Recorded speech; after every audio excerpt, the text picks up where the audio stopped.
We're gonna watch a video today, and it's a bit of a dark video for anyone who is a big fan of Tidus, but it is analyzing the chilling parallels between Tidus and Seymour. This video is by Final Fantasy Union. I actually haven't subscribed on my, on this channel, so we're gonna take a look at that. It's a bit of an odd way to start the day, comparing our, protagonist to our big bad. Big bad, not the biggest bad it seems, because it dies to you don't know what that is. That's poison. Anyway, I shouldn't be doing that. Anyway, we're gonna watch the damn video. I'm gonna stop imitating Seymour, and we'll just get on with it. I do like Final Fantasy Union videos.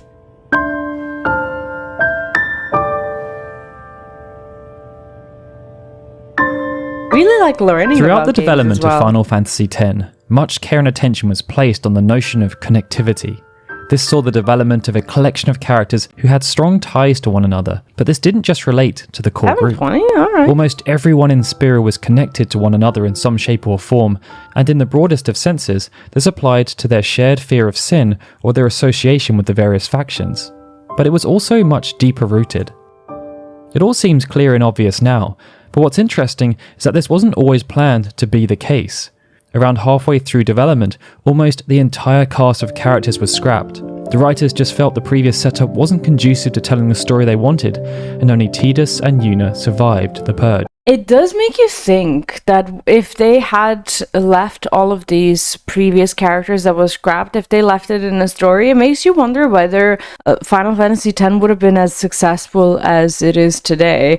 I don't know if I would like to see the version of the game that, could have, would have, should have been. I'm actually really happy with this, but there's a little bit of a morbid curiosity as to who the other guys are. As the new cast of characters built out, the writers took great care to build certain dynamics between them. Unlike the previous games, this led to a degree of familiarity being created with not just the cast, but also the world around them.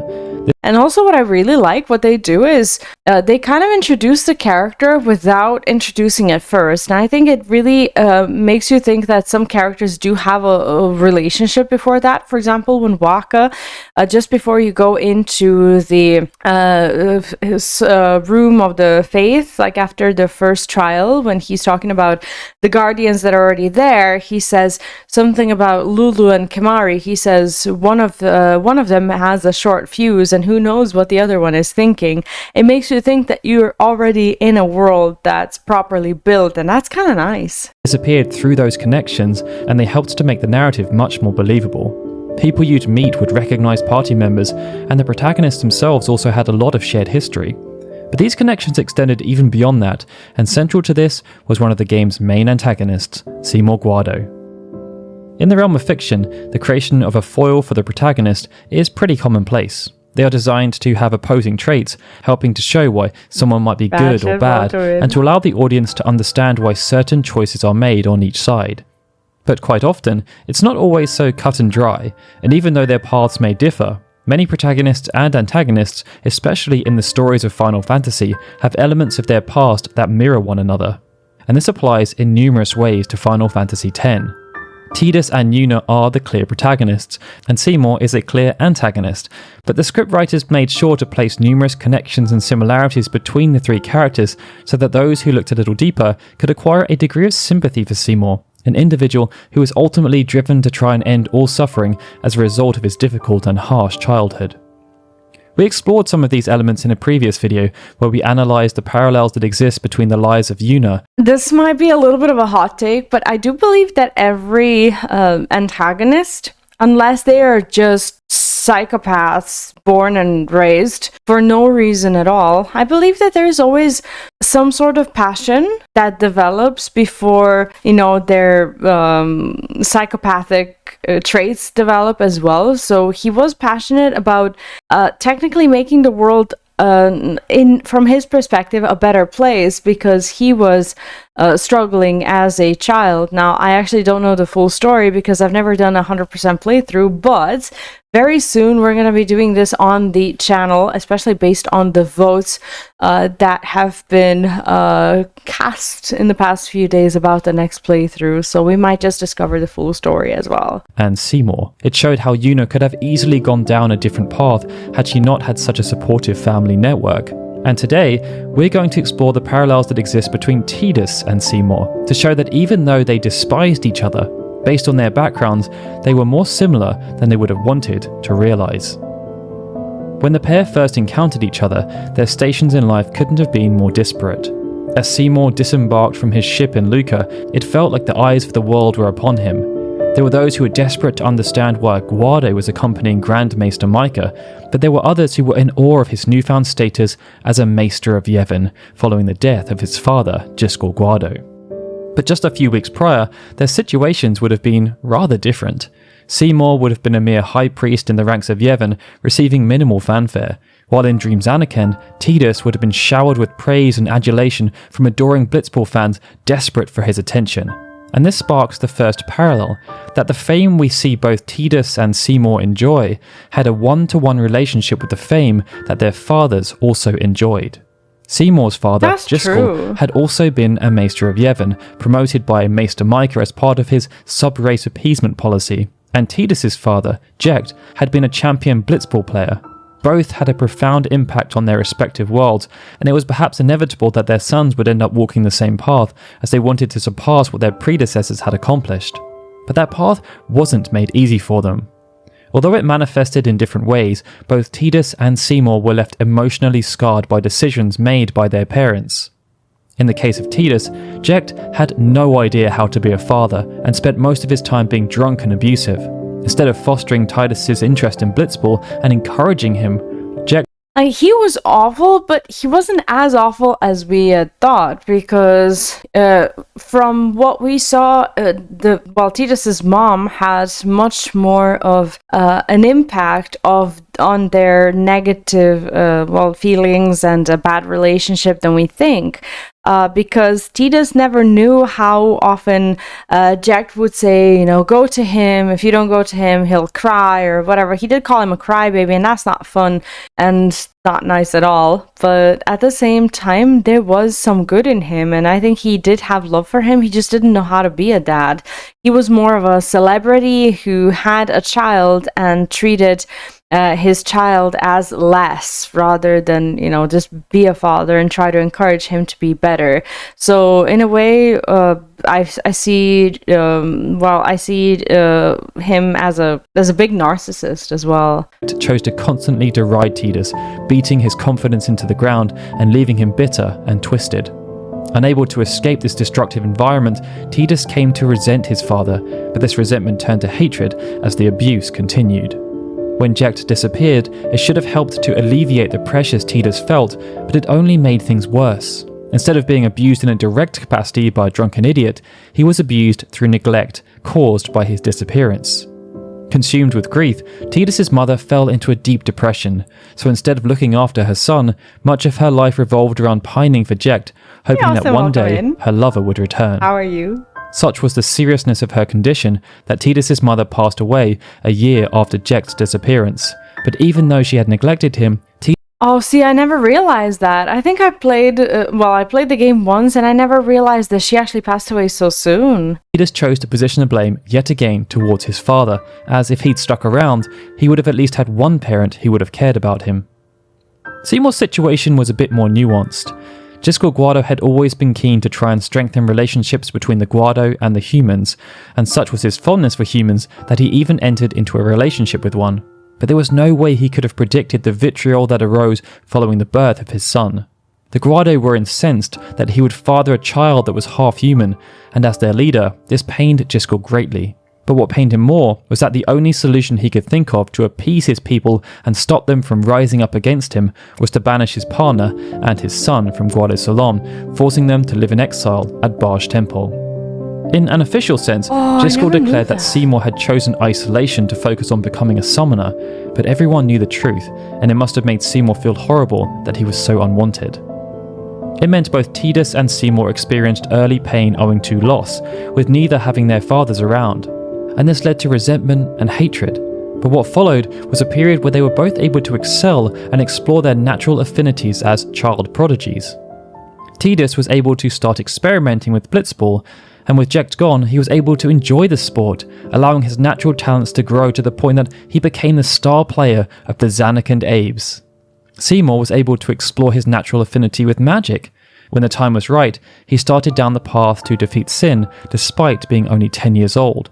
And even though the path was fraught with difficulty, and many, far more experienced summoners had failed, Seymour was able to complete his pilgrimage. What's curious about these two scenarios though, is that even though both their fathers were a common source of ire, they also served as the main motivation for the journeys they would take. It's just that neither Tidus or Seymour were aware of it. And this is where they differ from Yuna, as Braska had no master plan for Yuna and would have never wanted her to follow the same path that he did. Before sacrificing his life to become Braska's final Aeon, Jecht requested that Oren look over his son. This saw Oren venture to Dream Zanarkand, and he was given the objective of bringing Tidus to Spira when the time was right. Until then, his job was to oversee Tidus and ensure that he was developing in the right way. In the case of Seymour, Driscoll had told his people that his son would defeat Sin. He believed this was the only way Spira would accept Seymour, and it would also further his goal of fostering relationships between the Guado and the humans. Seymour's mother was then given the responsibility of ensuring that this happened at the cost of her own life. And in a weird coincidence, should Seymour have followed through, Jecht would have replaced Seymour's mother as Sin, as both parents were used as their summoner's final Aeon. As children, this means the parallels between Tidus and Seymour were quite clear, but their paths started to diverge when Seymour chose not to follow through with his father's plan, as instead of using the final Aeon, he chose to return to Barge Temple. This left Seymour in an odd position, as there was nobody to guide him, and he spent 8 years in isolation at Barge Temple until his father lifted his exile at the age of 18. That would drive anyone crazy. I mean, I get it. When Seymour returned to Guado Salam, he chose to become a man of the faith. He was driven to improve sentiments towards the Guado, no doubt inspired by his father failing to do so in any meaningful way. This saw him join Yevon as a priest, and he was later promoted to the position of high priest at Macalania Temple. But all the while, he was plotting his main objective, breaking the cycle and ending all suffering by becoming Sin. Around the same time, Tidus started on the path laid out for him by his father. This was also geared around attempting to break the cycle and ending all suffering, but instead of becoming Sin, Jecht wanted Tidus to defeat Sin and prevent it from coming back. Under Oren's guidance, this saw Tidus become Yuna's guardian, and for much of the journey he was left in the dark as to what her pilgrimage actually meant. Oren needed him to see the sacrifice and futility so that when the time came, he would be prepared to fight back and do what he could not. Following the defeat of Yunalesca, Tidus then joined Yuna and continued to support. I hope you feel better soon. Yeah, it's just a really, really good video. It's actually crazy how similar they are. In a way, I feel like this video is giving me just about enough information so that I'm not spoiled the game, because I played it once, but like on a very superficial level. Like I've done no side quests or whatever, and some of the cutscenes that they're actually showing in the game I've never seen. So I kind of want them to not show me anymore, because I do want to do, well, a near 100% playthrough, not collect like all the, I don't know, not kill every creature or whatever, and do 100% achievements. I don't care about that, but I do want to, you know, get all the Aeons and Dark Aeons and all the ultimate weapons and the limit breaks and everything. So we're going to be doing that very soon, so I don't want to get too spoiled, but I'm so curious. Porter, fulfilling his father's wishes, even though he despised him and knew it would ultimately cost him his own life. Both of these paths saw Tidus and Seymour attempt to save Spira, and in both instances, the relationship they had with Yuna would have also been pivotal to their success. Tidus needed to form a strong connection with Yuna so that when the time came, they would lean on each other to push through. Tidus initially did this due to his moral compass, but this... In a weird way, even though Yuna was to be married to Seymour, the fact that Tidus and Yuna had this role to fulfill in a way, even though they were unaware of it, it does feel like another kind of arranged marriage, even though they, you know, didn't get married. And this ended up blossoming into a much deeper connection between the pair. The irony is that Seymour also wanted to foster a deep and meaningful connection with Yuna, proposing that they be married and that he become her final Aeon. But the difference was that he only ever meant it to be a superficial relationship. Due to his nihilism, Seymour cared little for consequences and only saw the end. In a weird, morbid way, I think that's actually kind of noble of him, you know? I don't know, like, I get that he is awful in so many ways, but he would have sacrificed himself. Goal. He cared little for how Yuna might be affected and only targeted her due to her lineage. It's why, even though both Seymour and Tidus killed their fathers, their reasons for doing so were very different. Seymour knew that Jyscal needed to be slain so that his plan could be realized.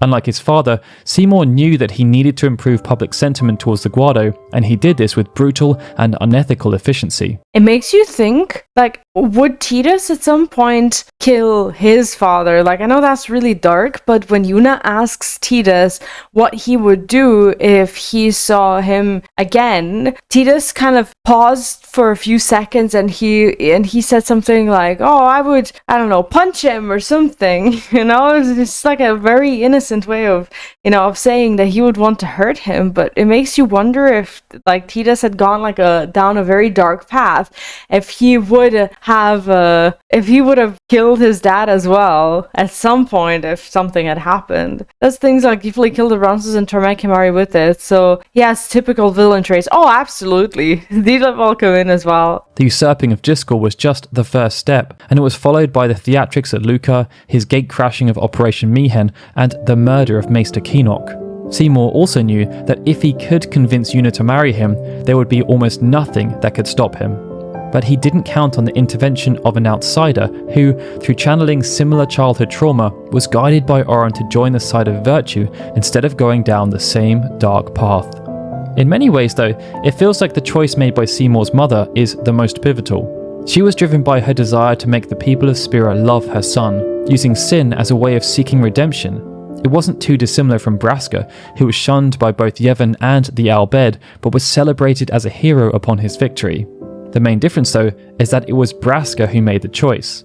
When Seymour undertook his pilgrimage, he was only 10 years old, and it must have put an unbelievable amount of pressure on his shoulders.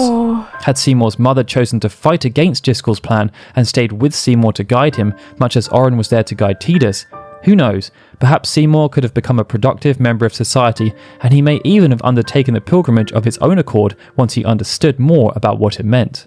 It's what makes Final Fantasy X such a fascinating game, and this serves as another example that could be explored in so many different ways, and we hope you all found it very interesting. If you did, then please feel free to hit that like button, share this video around, and if you haven't done so already, please subscribe to our channel. Alright guys, this is Daryl signing out. It's a very good video. Like I said, I didn't want to get myself too spoiled. So, you know, kind of watching the cutscenes, especially the one where, you know, baby Seymour, like you said, is standing next to this. I don't know what it was. I don't know if it was like a funeral or if it was like his, I don't know, and someone's coffin, or if that was his bed or whatever. I don't want to know, to be honest. But it's so strange to see him as so little, because when you play the game and only do the main quest, you don't get to see much of this. So that's why I want to replay it and actually learn what happened there, because Seymour is like, I just don't know much about him, you know, and knowing that in some ways he is similar to Tidus, especially the parallels that this video has brought up, is just so interesting. I think that Final Fantasy historically has done a very good thing when it comes to making us feel for the antagonist just a little bit, you know, that like making us feel like they might be awful and their actions are despicable, but there's just something about them that kind of invokes empathy. So I'm actually glad that they made this video. It's a good one.